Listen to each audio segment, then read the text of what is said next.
Pessoal, muita paz a todos. Vamos prosseguir com os nossos estudos de todas as segundas-feiras. Hoje nós estamos no estudo 63 e nós vamos falar sobre a oração. Oração no sentido do Pai Nosso. Como é um estudo bastante interessante, nós vamos dividi-lo também em 3 partes, para ficar em 3 partes pequenas, para facilitar o entendimento. Foi narrado por Mateus, por Marcos e por Lucas. Mateus 6, de 5 a 15.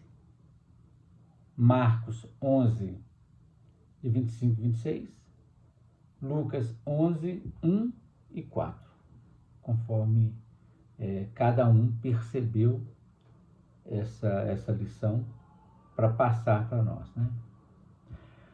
Mateus registrou assim: quando orardes, não sejais como os hipócritas que gostam de orar de pé nas sinagogas e nas esquinas das praças para serem vistos pelos homens. Em verdade vos digo, já receberam sua recompensa. Tu, porém, quando orares, entra em teu quarto e fecha a porta. Ora teu Pai que está no secreto, e teu Pai que vê no secreto te retribuirá na luz plena. Quando orais, não useis de repetições inúteis como os gentios. Pensam que pelas muitas palavras serão ouvidos. Não sejais como eles, porque vosso Pai sabe o que vos é necessário antes que o peçais. Portanto, orai vós deste modo: Nosso Pai que está nos céus, santificado seja teu nome, venha o teu reino. Seja feita a tua vontade, como no céu, assim na terra. O pão nosso sobressubstancial dá-nos hoje, e perdoa-nos nossas dívidas, assim como nós já perdoamos os nossos devedores, e não nos induzas em tentação, mas liberta-nos do mal. Por quê? Se perdoardes aos homens as suas ofensas, também vosso Pai Celestial vos perdoará. Mas se não perdoardes aos homens as suas ofensas, tampouco vosso Pai Celestial perdoará vossas ofensas. Marcos registrou de maneira bem sucinta. Ele disse: quando estiverdes de pé orando, se tendes alguma coisa contra alguém, perdoai-lhe-á, para que também vosso Pai que está nos céus vos perdoe vossas ofensas. Mas se não perdoardes, também vosso Pai que está nos céus não vos perdoará vossas ofensas. Lucas registrou assim: e aconteceu que estava Jesus orando em certo lugar. E quando acabou, um dos seus discípulos disse-lhe: Senhor, ensina-nos a orar, como João ensinou seus discípulos. Ele lhes respondeu: quando orardes, dizei: Pai, santificado seja teu nome, venha teu reino. O pão nosso sobressubstancial dá-nos diariamente, e perdoa-nos nossos erros, porque também perdoamos a todo aquele que nos deve, e não nos entregues à tentação. Assim foram registrados os versículos e que chegaram até nós pelos evangelhos canônicos. Estudando então a lição, o Pai Nosso, ele é uma prece completamente e totalmente israelita. Todas aquelas expressões que nós conhecemos, Pai Nosso, Deus santificado, todas elas são, na realidade, parte das orações dos rabinos, né? Reflete, então, fielmente toda a cultura judaica, porque o próprio Jesus disse: eu não vim destruir a lei e os profetas, mas eu vim para cumpri-las, para dar-lhe cumprimento. E, de fato, ele nasceu, viveu em uma família totalmente ligada à religião mosaica. Viveu nela e morreu nela sem nenhuma pretensão, sem a menor ideia de fundar uma nova religião. Jesus não tinha essa ideia. Jesus, conforme nós estamos entendendo aqui agora, ele veio para que cada pessoa se juntasse ao Pai de cada um, ao Pai que está no céu. Ele veio revelar o reino dos céus aqui na terra. Não, de modo algum, ele tinha a ideia de fundar uma outra religião. Mas a gente viu que no futuro houve essa necessidade, porque as pessoas estavam muito preocupadas com a ideia do templo, né, arraigada aquela cultura, com a ideia de aglomerar as pessoas, e não entenderam, como até hoje tem dificuldade de entender, que cada um de nós é literalmente um indivíduo e que cada um precisa trilhar a sua própria senda evolutiva, né? Nessa prece, então, Jesus criou uma admirável síntese de todas aquelas fórmulas, conforme nós dissemos, já utilizadas pelos rabinos. Está no Velho Testamento e em outros escritos que não estão necessariamente na Bíblia. O que Jesus fez? Como ele veio para cumprir e mudar aquilo que não estava correto, a única coisa que ele fez em relação àquelas orações que os rabinos faziam era excluir daquelas orações o exagero, né, o excesso de nacionalismo e materialismo, porque Jesus veio para trazer o reino espiritual, o reino celeste, o reino absoluto. Então não poderia ficar circunscrito a uma determinada cultura. A ideia é de algo sistêmico e não circunscrito a uma determinada cultura, porque senão as outras culturas ficaram de fora, né? E deu então um sentido espiritual e profundo àquelas fórmulas utilizadas lá pelos rabinos, né? Hoje nós vamos falar então da divisão do Pai Nosso, que vai nesse primeiro estudo nosso. O Pai Nosso ele é dividido da seguinte forma: ele tem uma invocação, Pai Nosso, né? Seguido de 3 pedidos espirituais e 4 pedidos relativos às necessidades da nossa vida material. Então, tem uma saudação, uma invocação e 3 pedidos voltados para o espírito, 4 relativos à personalidade encarnada. Aqui tem um ponto fundamental, o primeiro dele, um ponto importantíssimo. Jesus, ele não manda a gente dirigir a oração a Deus como Criador, não. Nem como Rei, nem como Deus, mas como Pai. Vocês lembram aquele desenho que a gente fazia, né, nos nossos encontros presenciais? Tem um triângulo e tem um quadrado, né? Deus é aquele triângulo que simboliza também a nossa essência. No alto do triângulo nós temos Deus como sendo o amor, o Pai como sendo o amante, isto é, o ser ativo, e o Filho como sendo o amado, isto é, o ser passivo. Então, a nossa oração, essa oração que Jesus nos ensinou, Pai Nosso, ela não é direcionada ao Deus absoluto, mas ao amor personificado no Pai, que é o Verbo divino, que é o Verbo criador, que é o amante, o ser ativo da criação.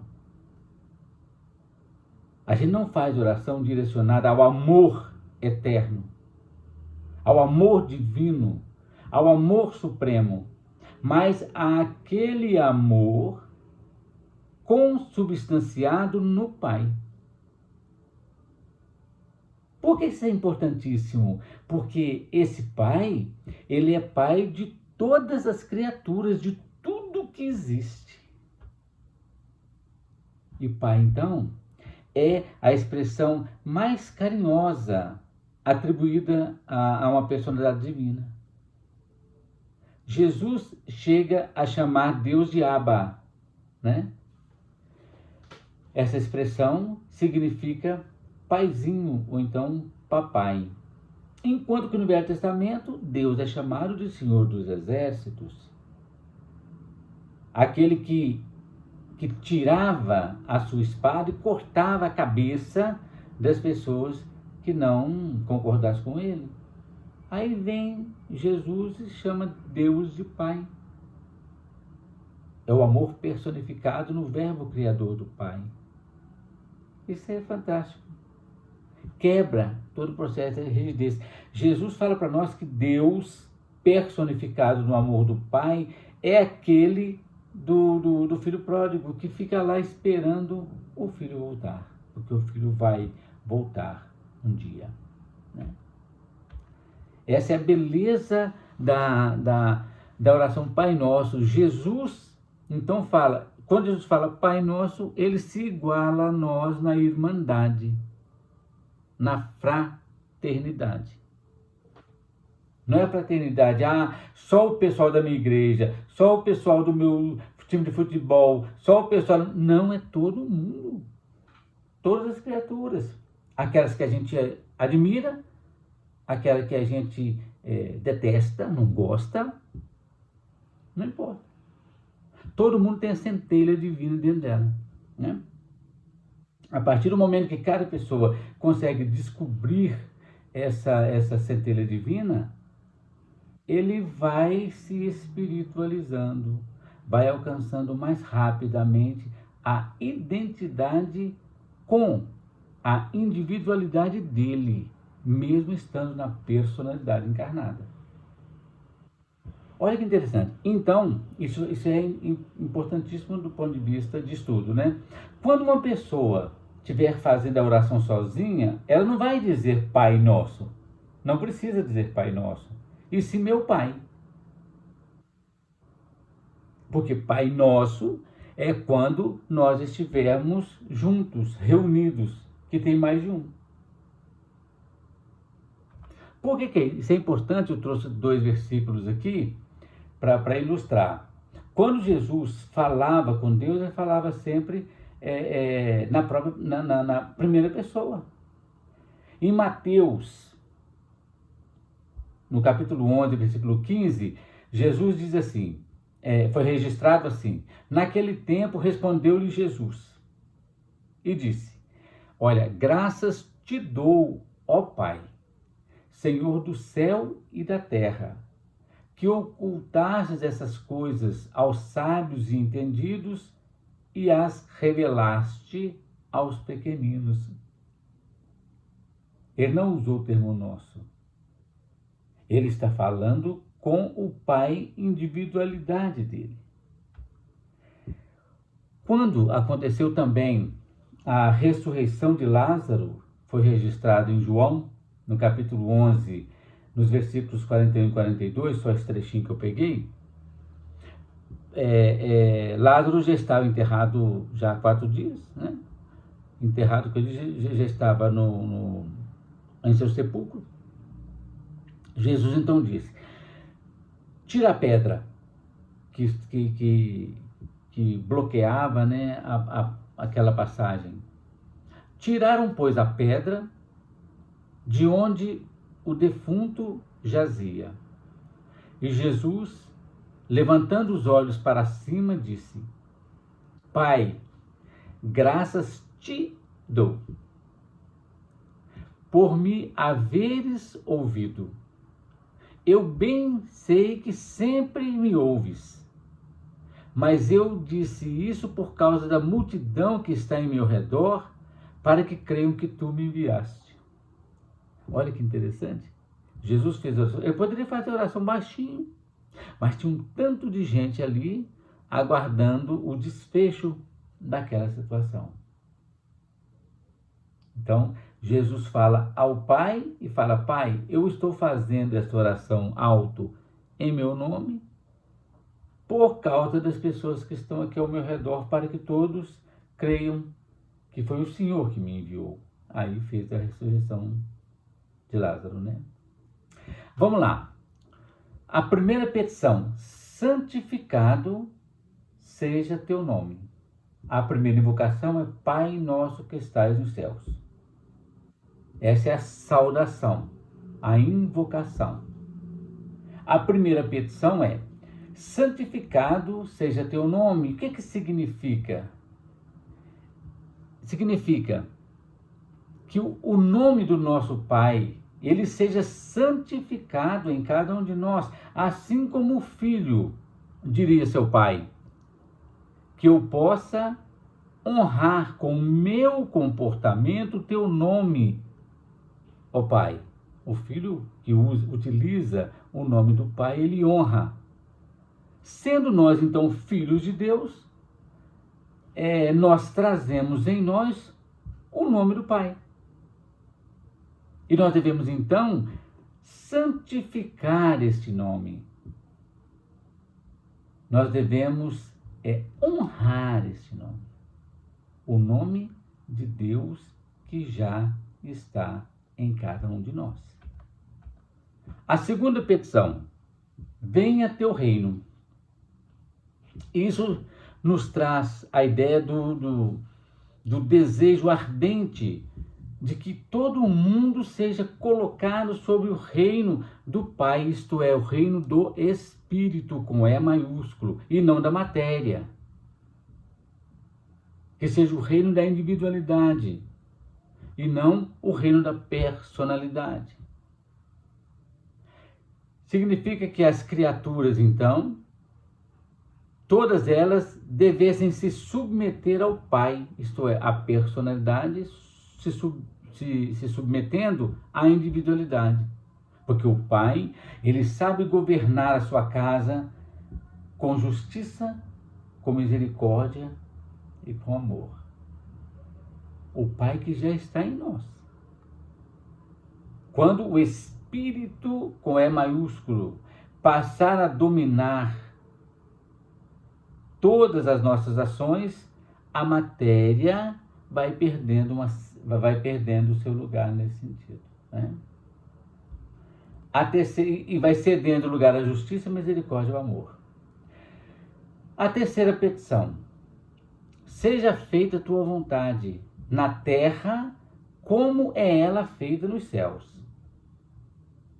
Isso manifesta uma aspiração firme de que saibamos nos conformar com a vontade do Pai, obedecendo-lhe as ordens, isto é, as circunstâncias que surgem na nossa vida sem que a gente consiga interferir, que a gente consiga aceitá-la com amor, ao invés de pretender fazer prevalecer a nossa vontade, porque a nossa vontade é ainda pequena, é ainda caprichosa e, sobretudo, é ainda ignorante.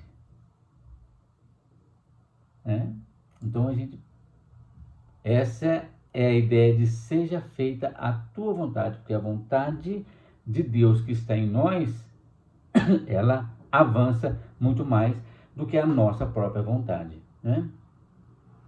Essa é a vontade do Pai com certeza ela tem uma grande vantagem em relação àquilo que nos concerne, né? A quarta petição, o pão nosso de cada dia. Esse é o pão sobressubstancial, que é o pão espiritual, aquele que alimenta a alma, que alimenta o espírito. E, logicamente, o pão material. Antes que Jesus multiplicasse, antes que Jesus falasse do Sermão da Montanha, ele multiplicou o pão. Nós vamos ver adiante em outro estudo, né? Mais adiante nós vamos ver. Então, uma coisa muito interessante também nessa quarta petição, o pão nosso de cada dia, porque se nós voltarmos lá no Velho Testamento, o maná que caía do céu, aquilo, Pai, o pão nosso de cada dia, o Pai, dá-nos hoje, dá-nos diariamente.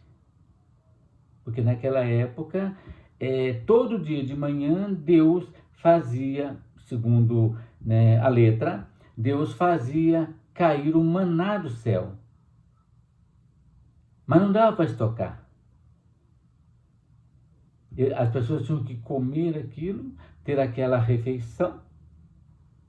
Então era diariamente, não pediu o pão para amanhã, para depois da manhã, para a ceia de Natal, para a Semana Santa, não. O pão nosso de cada dia. Isso é muito interessante. Isso é a ideia de viver no agora. Não que viver no agora significa estar sempre vigilante. Não quer dizer viver agora, não pode planejar nada. Pode sim, mas a vivência precisa ser no agora. Por isso que Deus é onipresente. Tá certo? A quinta petição, perdoa nossas dívidas assim como nós já perdoamos os nossos devedores. Essa é a condição essencial que Jesus salienta. Porque Jesus expressamente disse, depois de ensinar a gente a orar, que se a gente não souber perdoar as nossas dívidas, as nossas ofensas, não tem como da gente ser perdoado.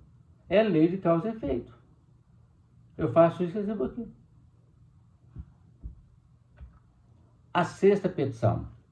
Não nos deixes cair em tentação. Isso, na verdade, é um grande pedido de socorro que a gente faz.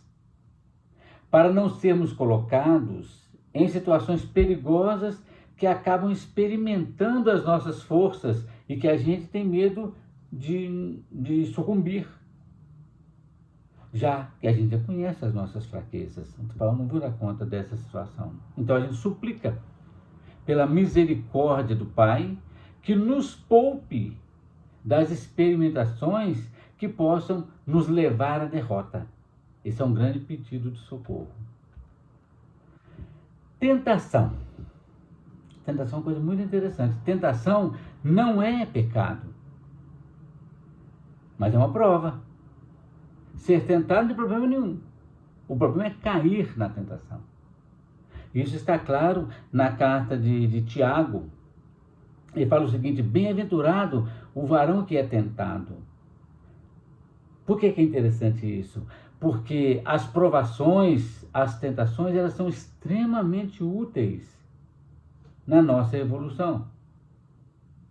Deus, diz o próprio Tiago, Deus não tenta ninguém, mas Ele prova. Ele nos coloca numa encarnação para que a gente possa se virar nela.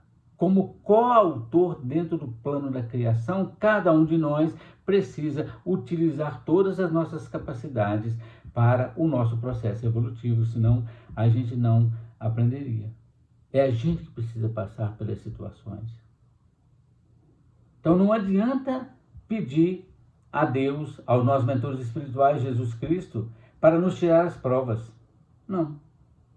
Porque são elas que nós aceitamos, né, dentro do processo encarnatório. Pela doutrina espírita é mais fácil a gente compreender isso, né? Nós aceitamos aquele tipo de prova para o nosso próprio processo reencarnatório, né? Isso é bastante interessante dentro desse ponto de vista. A sétima, então, petição, e a última, né? Mas livra-nos do mal. Tem o mesmo sentido, livra-nos das provações. É a consequência daquilo que Jesus disse: não resistais ao mal. Porque quando você resiste àquele mal, você vai bater de frente com o mal e você vai ser que nem o mal. Por isso que se alguém lhe ferir na face direita, se você ferir também na face direita, está 0-0. Então você não evoluiu no sentido. Né? Não resistais ao mal. Mas se alguém lhe ferir na face direita, vira-lhe a outra. Isso é o perdão das ofensas, nesse sentido. Desde que nós não podemos nos defender quando o mal nos ataca, às vezes a gente não tem condição, né? Mesmo que esse mal venha nos matar, assim como aconteceu com Jesus, Jesus não levantou nenhum dedo. Ele falou o seguinte: se eu recorresse ao meu Pai, ele mandaria mais de 10 legiões de anjos em minha defesa. Mas havia um processo para se cumprir. A gente precisa se defender. Mas a defesa da gente não pode, ou não deve, do cristão que eu estou dizendo, não pode e não deve ser no processo da vingança, porque senão a gente é igualzinho o agressor. Né? Jesus, então, dentro do processo que ele havia estabelecido para ele mesmo, ele é o exemplo vivo daquilo que ele mesmo ensinou. Mas como nós sabemos todos, que não temos ainda essa mesma capacidade de agir que Jesus teve, então a gente pede: Senhor, o Pai, nos salve, nos ajude diante desses confrontos com os homens maus. Para que a gente, porque nós não damos conta de ser que nem Jesus. Então a gente pede para ele: livra-nos do mal. Desse mal que prepondera, tanto do mal que está dentro da gente, que a gente projeta nas outras pessoas, como o mal que já habita nas outras criaturas. Aqui na Terra, a gente não vive no meio de anjos. Não, todos os espíritos são muito parecidos com a gente. Estão todos assim, na mesma trajetória, buscando um processo de reequilíbrio das energias que ontem foram desequilibradas. Esse, então, é o teor dessa última petição. E livra-nos do mal. Pois é, essas são as 7 petições, a nossa primeira parte. Na semana que vem, a gente então vai estudar a oração no seu sentido mais profundo. E numa terceira parte, nós vamos estudar o Pai Nosso segundo o Espiritismo, né? Que está lá na prece dominical do livro Evangelho segundo o Espiritismo, que é também um entendimento bastante interessante, muito próximo disso que a gente está falando, mas trazido pela espiritualidade. Agradeço imensamente por vocês terem me ouvido até agora e que na semana que vem a gente possa continuar com nossos estudos. Que a paz esteja dentro dos corações e nas mentes de cada um de nós. Obrigado, gente. Até a próxima, então.